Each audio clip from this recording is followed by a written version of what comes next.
한 사람이 울고 있었습니다. 울고 있는 이 사람 앞에 전도자가 찾아가서 물었습니다. 왜 그렇게 울고 있어?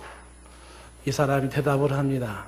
제가 들고 있는 이 책을 보는데 이 책을 보아하니 내가 죽을 수밖에 없다는 것과 내가 죽고 난 다음에는 심판이 있다는 것을 알게 되었기 때문입니다.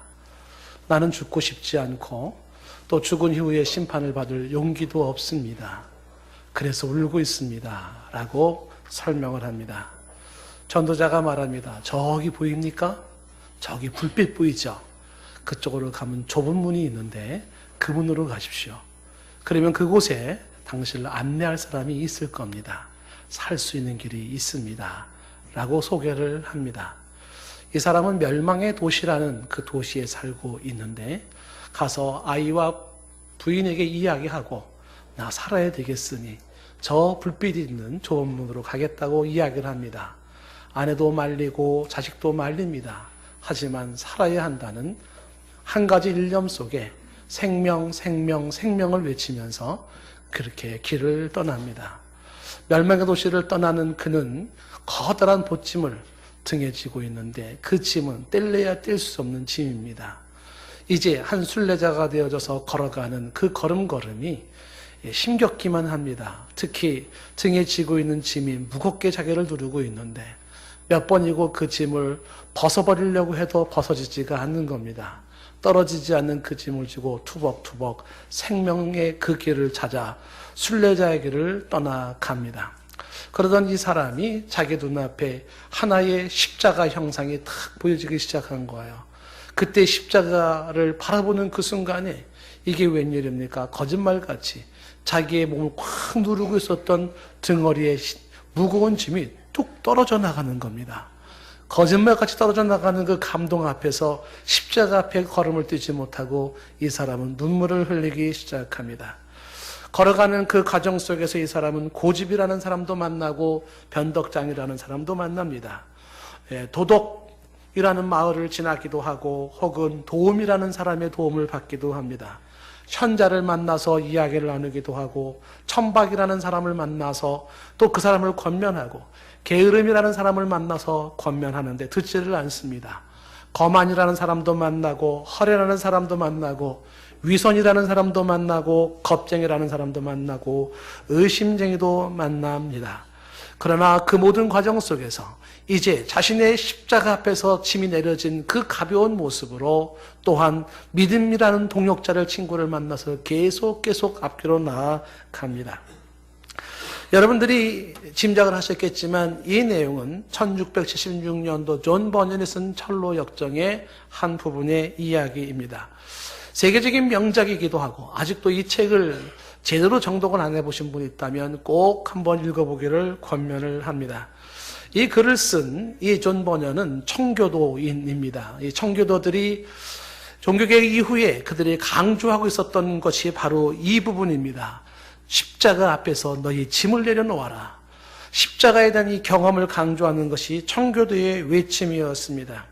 왜냐하면 수많은 사람들은 주 예수 십자가가 하나의 이론이고 하나의 관념이고 하나의 생각에 불과한데 주 예수의 십자가가 나의 사건으로 체험되어지는 그 체험의 중요성을 청교도들은 강조했습니다. 왜 그러냐 하면 예수 그리스도의 십자가의 사건이 나의 사건으로 개인적으로 체험되지 않았다면 바로 그러한 교인들이 만들어내는 것이 위선적인 크리스찬의 삶이며 교회의 경건을 깨트리는 사람의 주범이라고 하는 것입니다. 명목적인 크리스찬을 벗어나는 길은 십자가의 예수 그리스도를 개인적으로 만나 체험하여 그 십자가 사건이 나의 사건이 되는 것임을 강조하고 있는 것입니다. 자, 이와 같은 내용은 바로 청교도들에게만 주어지는 하나의 특색은 아니라 신앙의 진수, 신앙의 정수를 맛볼 수 있는 아주 중요한 포인트 중에 하나입니다. 예수 그리스도의 십자가가 당신에게는 어떤 의미를 갖습니까? 나에게는 그 예수 그리스도의 십자가가 무슨 의미를 갖고 있습니까? 이 중요한 질문 앞에 나의 분명한 고백이, 대답이 필요한 시점입니다.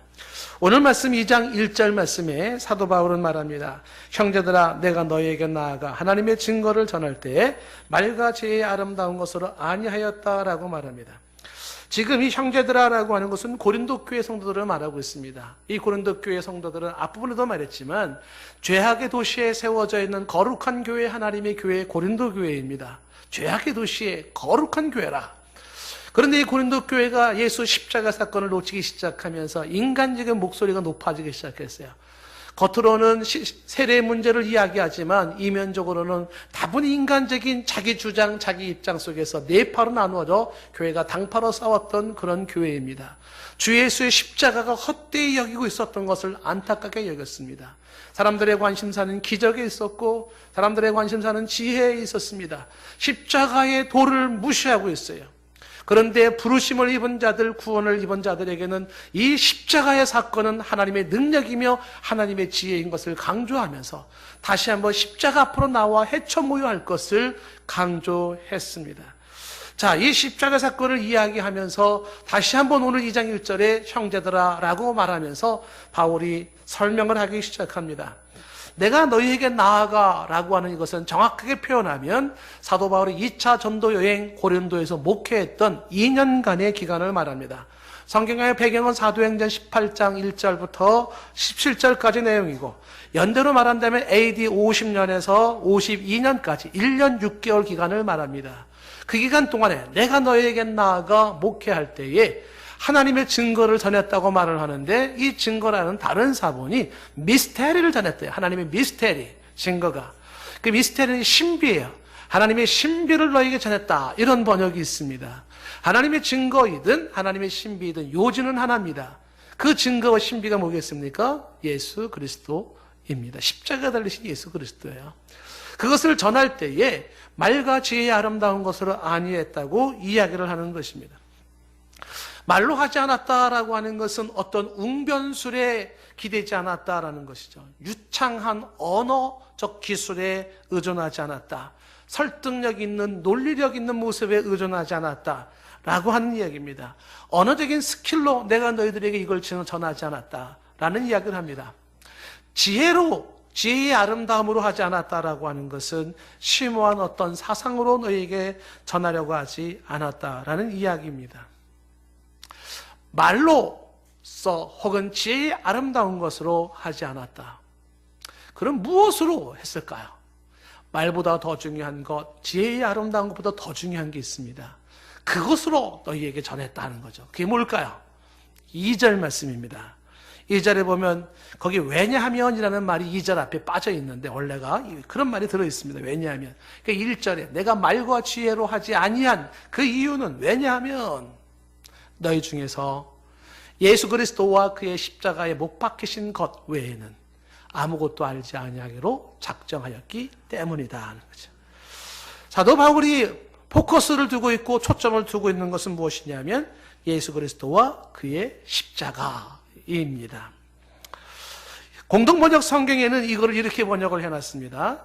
이 말씀을 어떻게 번역했냐 하면 그것은 내가 여러분과 함께 지내는 동안 예수 그리스도, 특히 십자가에 달리신 그리스도 외에는 아무것도 생각하지 않기로 하였기 때문입니다. 십자가에 달리신 예수님 외에는 나는 다른 생각하고 싶지 않았다.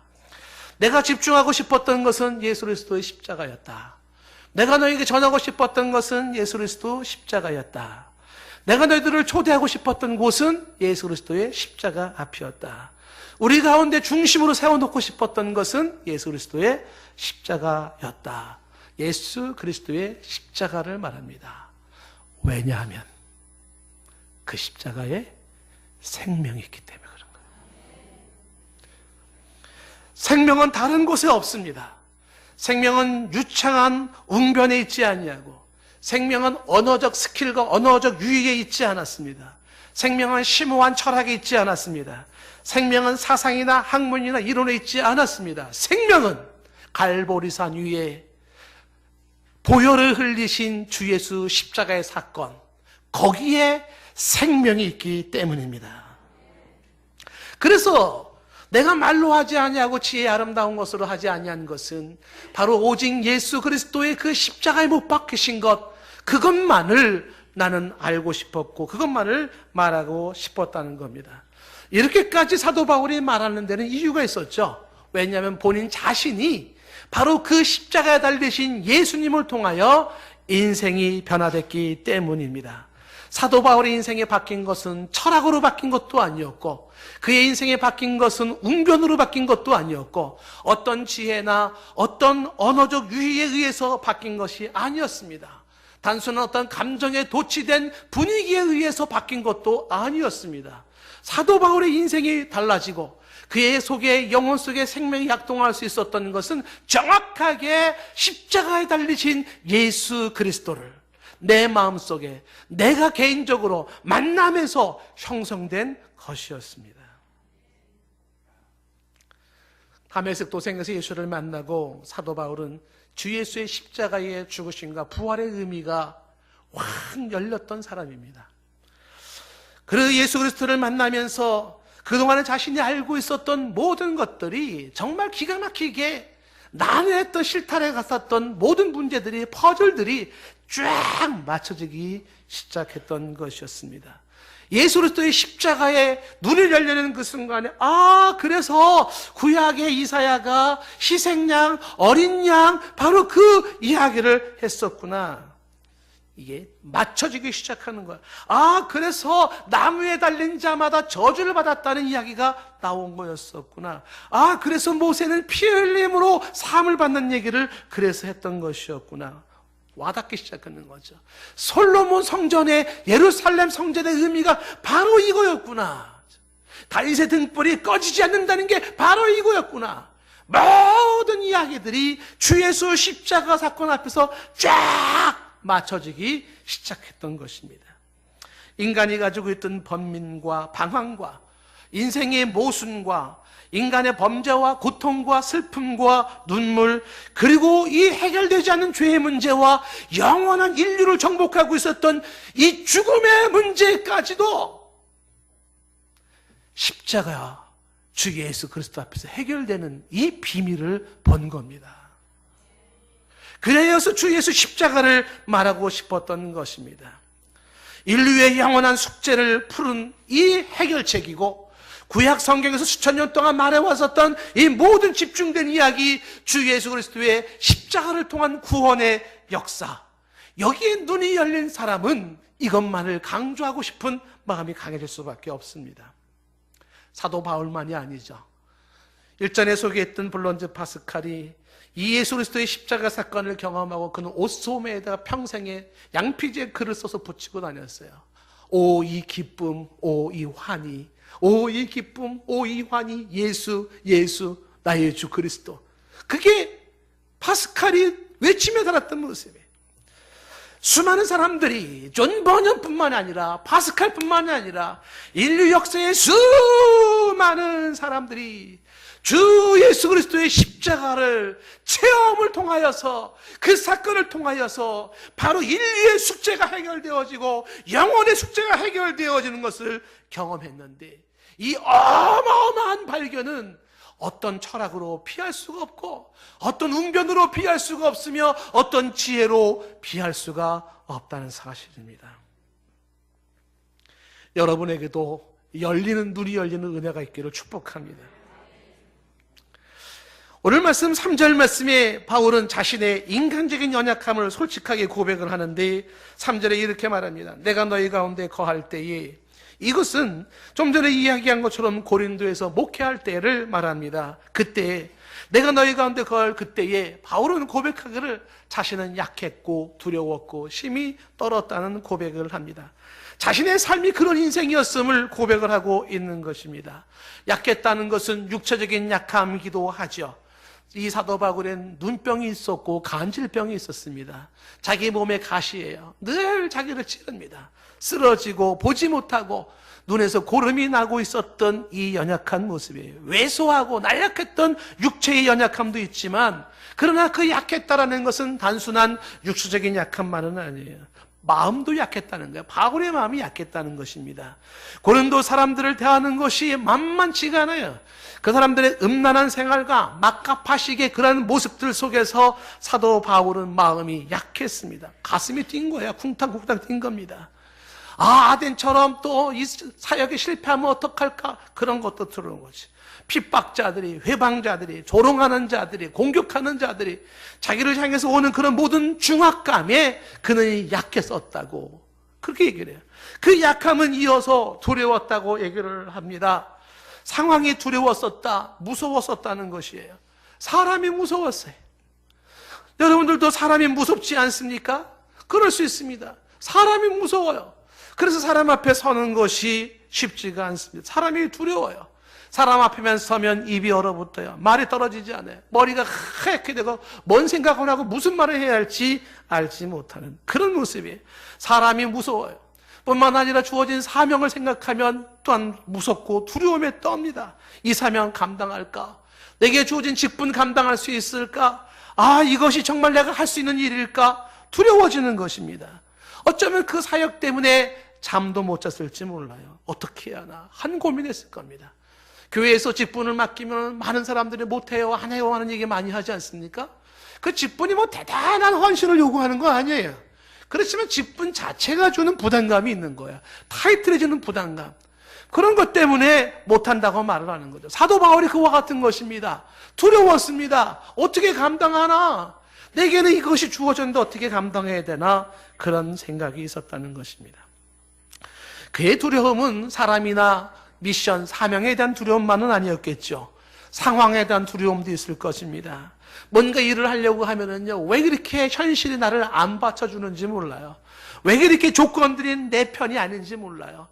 모든 것들이 다 내가 하고자 하는 일이 왠지 반대 세력 같이만 느껴질 수가 있습니다.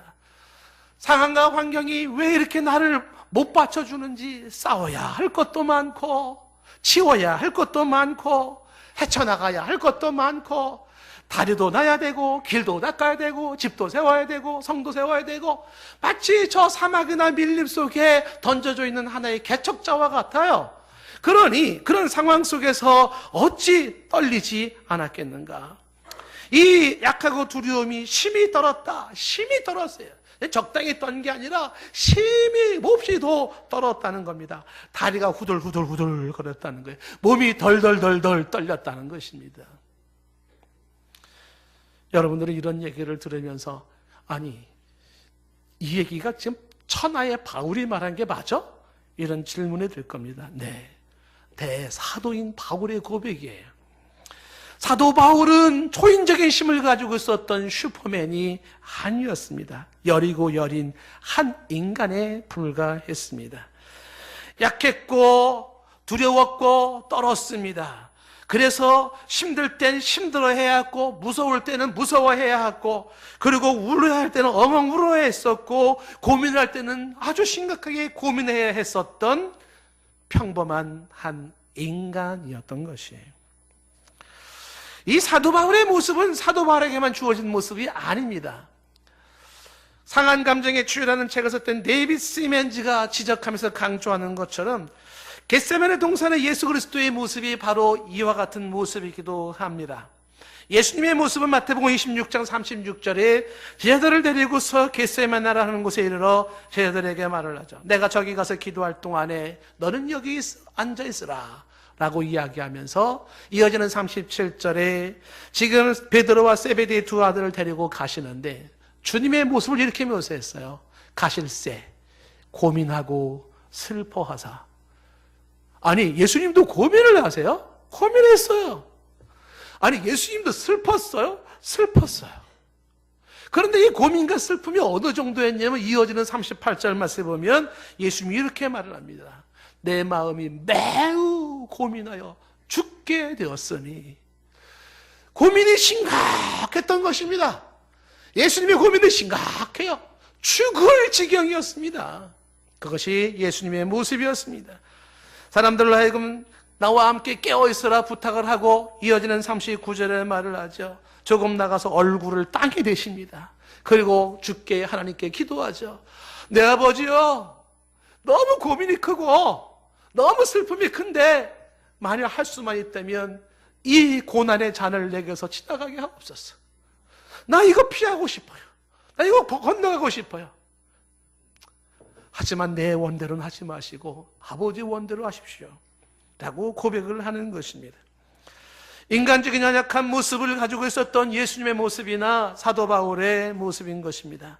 만약에 여러분들의 삶 속에서 이와 유사한 모습으로 혹시 약하고 두려워하고 떨면서 고민하고 슬퍼하는 자가 있다면 하나도 이상한 게 아니에요. 당신은 정상적인 인간임을 증명하고 있는 거예요. 정상적인 인간이에요. 사도 바울의 이 약하고 두려워하고 심히 떨었다라는 것을 어떤 성경학자는 다른 각도에서 해석을 하더라고요. 그 다른 각도의 해석이라는 것은 무엇이냐 하면 사도 바울이 복음사에게 조심스러움을 묘사하고 있는 거라고 설명을 합니다.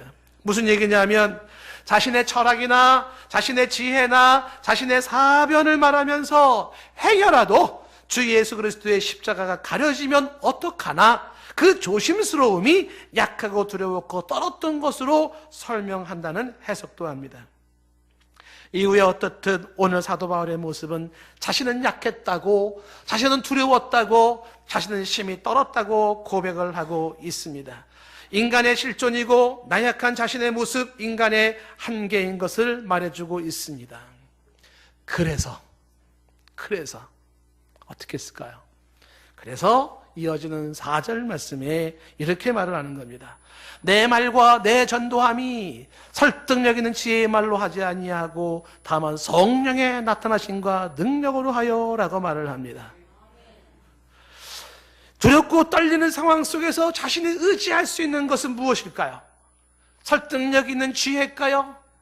웅변일까요? 학식일까요? 자신이 가지고 있는 어떤 이론입니까? 그게 아니에요. 인간적인 그 어떤 것이 아니라 성령의 나타남과 능력이라고 이야기합니다. 아주 중요한 포인트를 지적해내지 않습니까? 이 성령의 나타남과 능력이라는 것은 다른 말로 바꿔 말하면 능력이 있는 성령의 나타남으로, 그렇지, 능력이 있는 성령, 파워, 능력이 파워입니다. 파워가 있는 성령의 나타남으로 자신의 말과 전도함이 이루어졌다는 것이죠. 의지했던 것이 성령이요, 기대했던 것이 성령이요, 그리고 자기가 일어설 수 있었던 것이 능력의 성령이고, 사람들에게 전할 수 있었던 것이 능력의 성령이었고, 사람들 앞에 설 수 있었던 것이 능력의 성령으로 설 수가 있었던 겁니다. 내 말과 내 전도함을 나는 나의 지혜로 하지 아니하고 나의 기술과 나의 능력으로 하려는 것이 아니라 성령의 역사하심으로 나는 나의 말과 내 전도함, 그 사명, 그것을 감당했다는 것입니다. 아주 중요한 이야기죠. 여러분, 저와 여러분이 어떤 사람입니까? 바울의 고백처럼, 예수님의 고백처럼 약한 자 아닙니까? 두려워하는 자 아닙니까? 심히 떠는 자 아닙니까? 그리고 저와 여러분은 예수님처럼 고민하는 자 아닙니까? 그리고 슬퍼하는 자가 아닙니까? 이것이 인간의 모습일진데 어떻게 사명을 감당하며 어떻게 주어진 길을 걸어가겠습니까? 인간적인 그 어떤 것보다도 성령의 능력을 의지하며 성령의 힘으로 일어서서 나가는 이 비밀을 선택할 수 있기를 축복합니다. 능력의 성령으로 전했다. 주 예수 십자가의 이 복음의 핵심을 전할 때는요, 가장 중요한 것이 뭐냐면 전하는 자가 얼마나 논리적으로 잘 전하느냐, 전하는 자가 얼마나 자료를 가지고 설명을 잘하느냐가 아니에요. 주 예수 십자가의 이 생명의 이 사건을 가장 잘 전하는 방법은요, 성령의 역사하심을 기다려야 돼. 성령의 역사하셔야 돼. 성령의 역사하지 않고는 전할 수가 없어요. 여러분, 전도할 때도 막 두렵지 않습니까? 막 전도가 두려워. 전도하는 게 얼마나 두려운지 몰라요. 예전에 전도하러 아파트에 탁 해서 용감하게 갔습니다. 아파트 문을 띵동 눌러놓고서 속으로 기도하자. 아무도 안 나오기를. 나오는 게 두려워요. 어떤 사람은 띵동 눌러놓고 사람이 나오기 전에 막 도망가요. 이렇게. 그래서 도망가서 이렇게 숨어서 보죠. 안 나와요. 안 나오면 좋아요. 왜 좋아요? 난 전도는 했고 사람은 안 만났고 얼마나 좋아요. 그런 두려움이 있잖아요. 두려움이. 그리고 사람들에게 예수님 얘기하면 누가 그 사건 앞에 감동하고 막 은혜 받고 그럽니까? 성령이 역사하셔야 돼요. 능력 있는 성령이 역사할 때 담대함을 가지고, 능력 있는 성령이 역사할 때 듣는 이에게 역사가 일어나는 거지. 어느 집에 가서 전도를 할 때 띵동 눌렀어요. 소식이 없어요. 그래가지고서 전도지문을 쭉 써놨습니다. 이렇게 문에다 걸어놨어요. 그걸 보고서 감동이 돼가지고 교회 찾아보신 분도 계세요. 참 묘한 역사죠. 써는 그 쪽지 하나로. 사도 바울이 그가 두렵고 떨린 가운데 사역했던 것이 뭐냐면 바로 이거예요. 설득력 있는 지혜의 말이 아니하고 성령의 나타나심을 했다는 것입니다. 이야기의 중요한 포인트를 강조하는 것은 5절 말씀인데 5절 보십시오. 이 눈여겨보실 필요가 있습니다. 너희의 믿음이, 즉 사람의 믿음이라는 게 말입니다, 이것은 사람의 지혜에 있지 않아요. 여러분, 진정한 믿음과 진정한 신앙이라고 하는 것은 사람의 지혜에 의해서 주어지는 게 아닙니다. 다만 하나님의 능력에 있게 하려 하였노라. 하나님의 능력으로 그 믿음이 생기는 것입니다. 믿음의 문제는 지식의 문제가 아니고 지혜의 문제가 아닙니다. 믿음의 문제는 언어의 문제가 아니고 믿음의 문제는 사상의 문제가 아니에요. 이론의 문제가 아니고 설득력의 문제가 아닙니다. 믿음의 문제는 하나님의 능력으로 나타나야 되고 성령의 능력으로 나타나야 되는 것이고 예수 그리스도의 십자가 사건에서 생기는 것입니다.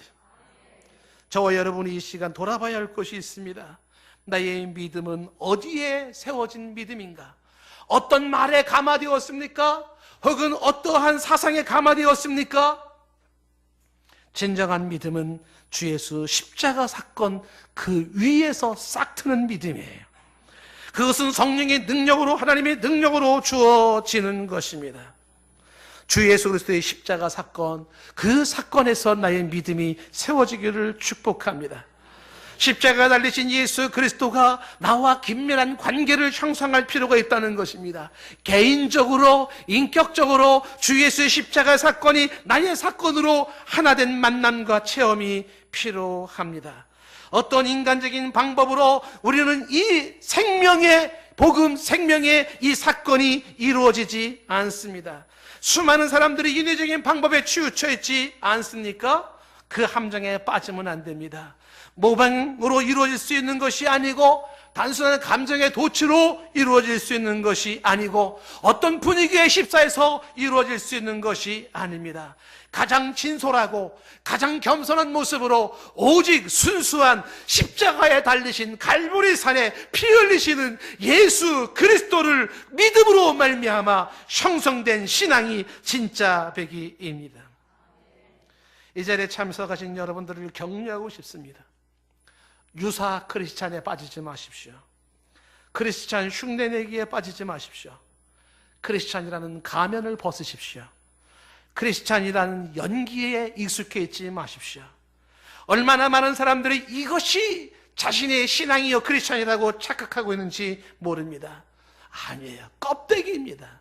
진정한 크리스찬은 십자가에 달리신 예수 그리스도를 내가 개인적으로 만나 그 예수 그리스도의 십자가의 사건이 나의 사건으로 내 마음속에 영접된 사건이에요. 그래서 그 십자가 사건이 주는 의미, 바로 주 예수의 죽음과 저주받으심으로 말미암아 내가 죽음과 저주에서 해방된 그 기쁨을 경험하는 것입니다. 모조품 신앙과 진짜 백의 신앙은 이렇게 차이가 납니다. 모조품 신앙은 말과 지혜의 아름다움으로 장식되어 있는 신앙입니다. 거긴 생명이 없어요. 모조품 신앙은 인위적인 쇼맨십에 의하여서 형성된 신앙입니다. 거기에 생명이 없어요. 모조품 신앙은 사람의 지혜로 만들어진 신앙입니다. 거기도 생명이 없어요. 어떤 분위기에 만들어져 있고 교회 문화에 익숙해 있고 그것이 신자라고 크리스찬이라고 모조품입니다. 거긴 생명이 없습니다. 그러나 진짜 백의 신앙은 예수 그리스도의 십자가의 보혈 그 위에 세워진 신앙이에요. 진짜 백의 신앙은 성령의 역사하심으로 주 예수의 십자가 사건이 나의 사건으로 믿어지며 주 예수의 십자가의 사건으로 내가 구원받았음을 노래하는 성령의 역사하심으로 이루어지는 신앙입니다. 그것은 하나님의 능력으로 세워지는 신앙인 것입니다. 오늘 우린 말씀을 통하여서 원색적이고 투명한 신앙의 실체를 바라봅니다. 무엇이 진정한 신앙, 참된 신앙인가? 신앙은 말의 문제가 아니더라. 신앙은 지혜의 문제도 아니었더라. 신앙은 오직 십자가에 달리신 예수 그리스도를 만남으로 이루어지는 것이었더라. 인간은 약하고 인간은 두려워하고 인간은 벌벌 떠는 존재일진데 어찌 인간의 그 무엇을 의존할 수 있겠는가? 이것 가지고는 되지 않으니 이제 오직 성령의 능력 있는 성령의 나타나심과 역사하심으로 말미암아 하나님의 능력으로 말미암아 주어지는 예수 그리스도를 만남을 통하여 이루어지는 참신앙, 진짜 신앙이 우리 가운데 세워지기를 바랍니다. 소박하지만 진솔한 신앙, 구원의 역사가 있고 생명이 생명으로 약동할 수 있는 갈보리 산에 십자가에 달리신 예수 그리스도를 믿음으로 이루어진 신앙이기를 원합니다.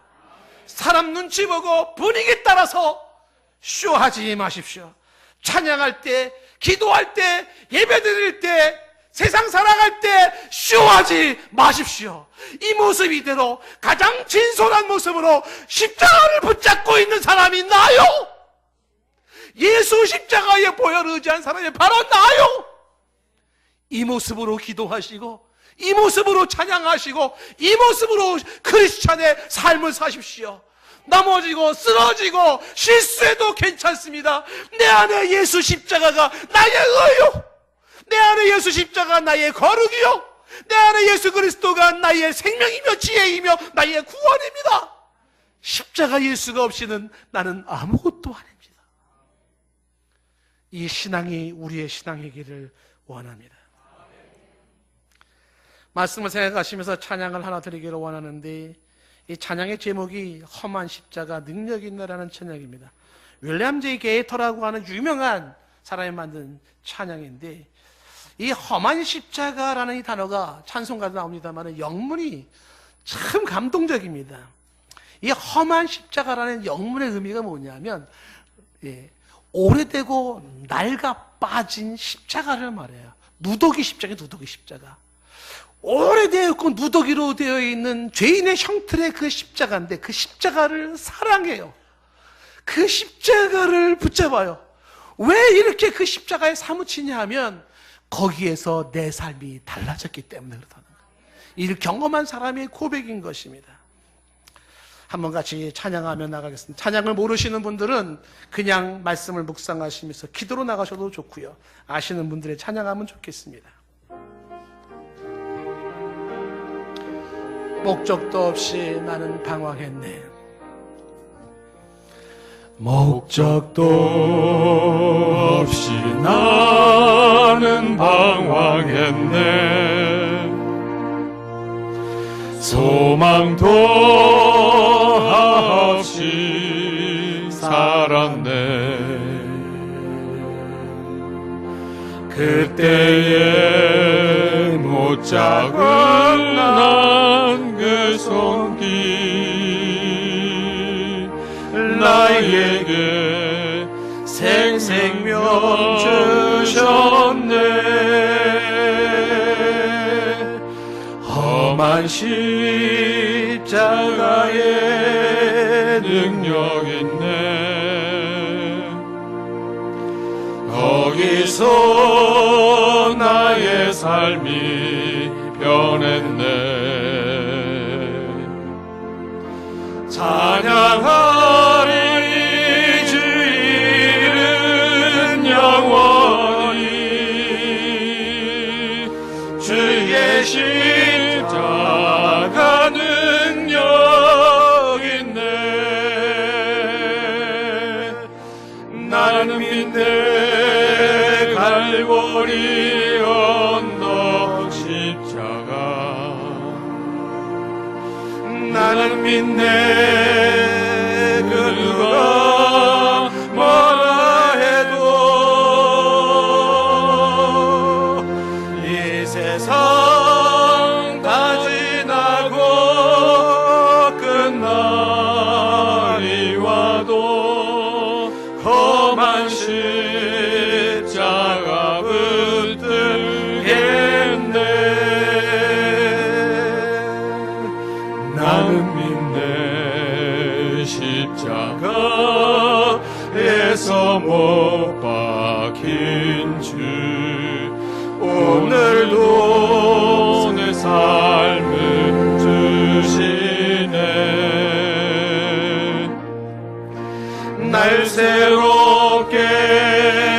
하셨네. 나는 새 비전을 십자가 잡고 살아가리.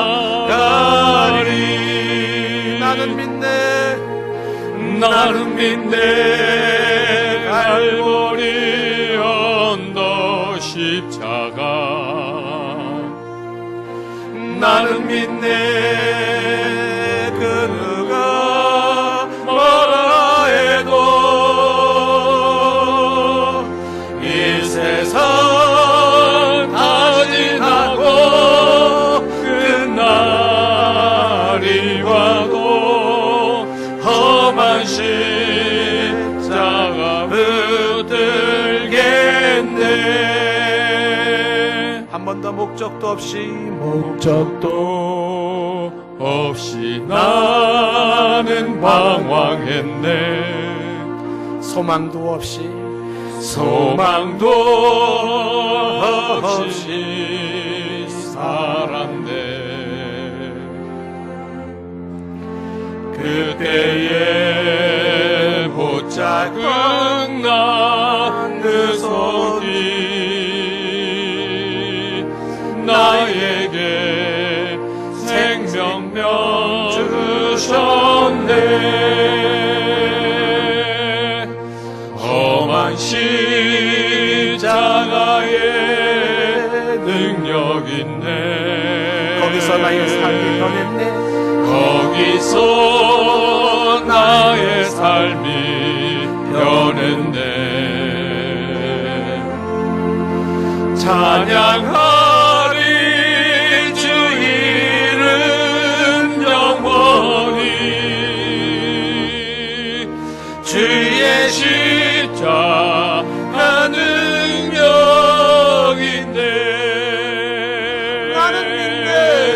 나는 믿네. 갈보리 언덕 십자가. 나는 믿네. 그 누가 뭐라 해도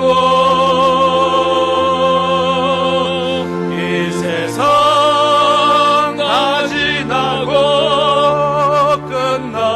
끝날이 와도 험한 십자가 붙들겠네.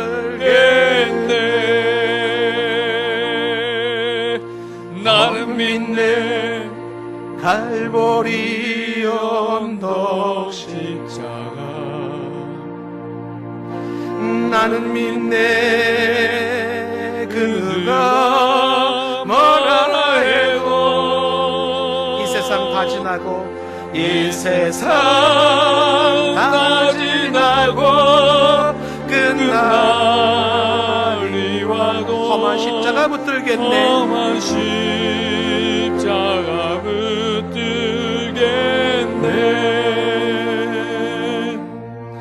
험한 십자가 붙들겠네.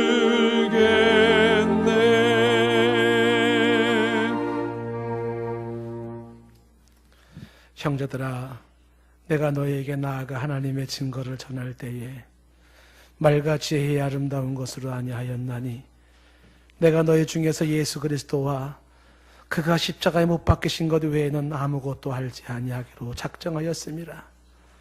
내가 너희 가운데 거할 때에 약하고 두려워하고 심히 떨었노라.